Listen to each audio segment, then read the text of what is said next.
Hi எல்லாரும் எப்படி இருக்கீங்க? Welcome to Sankari Satish vlog. இன்னைக்கு ரிபப்ளிக் டே. குழந்தைங்க வீட்டில் இருக்கிறதுனால எப்போவுமே ஞாயிற்றுக்கிழமை எடுக்கிற நான்வெஜ்ஜை இந்த தடவை திங்கக்கிழமையே எடுத்தாச்சு. இப்போல்லாம் மீன் தான் கொஞ்சம் அதிகமாகவே சேர்த்துக்கிற மாதிரி இருக்குது. அடிக்கடி மீன் தான் எடுக்கிறோம். இப்போல்லாம் அடிக்கடி வைக்கிற இந்த மீன் குழம்ப கல்யாணம் ஆகிட்டு ரொம்ப நாளாக நான் மீன் குழம்பே வைக்க மாட்டேன்.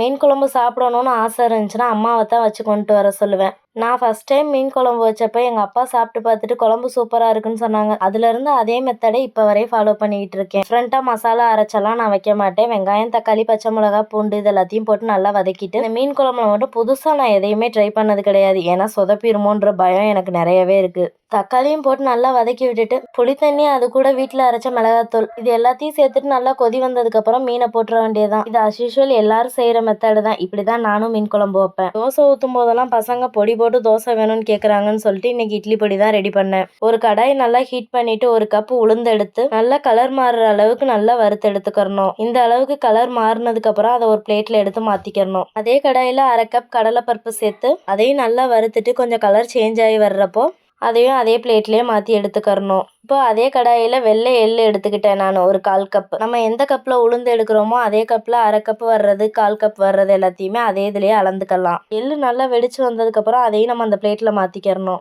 நான் இந்த இட்லி பொடியை தோசைக்கு தான் ரெடி பண்ணுறேன் அப்படிங்கிறதுனால ஒரு 7 மிளகா தான் சேர்த்துக்கிட்டேன். மிளகாயும் நல்லா வறுத்துக்கிட்டு அதையும் அந்த பிளேட்டில் சேஞ்ச் பண்ணி வச்சுக்கணும். இப்போ ஒரு கைப்பிடி அளவு கருவேப்பிலை எடுத்துக்கிட்டு இந்த அளவுக்கு கருவேப்பிலையும் நல்லா வறுத்து எடுத்துக்கிறணும். அதே கடாயில் 1 ஸ்பூன் சீரகம், 1 ஸ்பூன் மிளகு சேர்த்துட்டு அதையும் நல்லா வறுத்துட்டு அது கூடவே ஒரு 4 பல்லு பூண்டை நல்லா இடிச்சிட்டு அதையும் நல்லா வறுத்துட்டு சேர்த்துக்கிறணும். இப்போ நான் அது கூட ஒரு சின்னதாக கட்டி பெருங்காயம் தான் சேர்த்துக்கிட்டேன். கல்லுப்பு சேர்த்துக்கிட்டு நல்லா ஆறுனதுக்கப்புறம் மிக்சி ஜாரில் போட்டு கொஞ்சம் குறவரப்பாக அரைச்சி எடுத்துக்கணும். மிக்சி ஜாரில் ஃபஸ்ட்டு மிளகாயை போட்டுட்டு மற்றது எல்லாத்தையுமே அடுத்தடுத்து போட்டு அரைக்கிறப்போ மிளகாய் நல்லாவே அரைப்பட்டிருக்கும். காரம் உங்களுக்கு அதிகமாக தேவைப்பட்டுச்சு அப்படின்னா ஒரு 10 மிளகாயை கூட சேர்த்துக்கலாம். இனி பசங்களுக்கு பொடி தோசை ஊற்றுறதுக்கு பொடி ரெடி பண்ணி வச்சாச்சு. இட்லி பொடி நான் இந்த மாதிரி தான் ரெடி பண்ணுவேன். இந்த வீடியோ எப்படி இருந்துச்சுன்னு சொல்லிட்டு மறக்காம கமெண்ட்ல சொல்லுங்க. இந்த வீடியோ பிடிச்சிருந்துச்சுன்னா நம்ம சேனலை சப்ஸ்கிரைப் பண்ணி சப்போர்ட் பண்ணுங்க. இதுவரையும் சப்ஸ்கிரைப் பண்ணி சப்போர்ட் பண்ற அனைவருக்கும் மிக்க நன்றி. இந்த வீடியோ பிடிச்சிருந்துச்சுன்னா ஒரு லைக் கொடுத்துருங்க. நெக்ஸ்ட் ஒரு வீடியோல பார்க்கலாம்.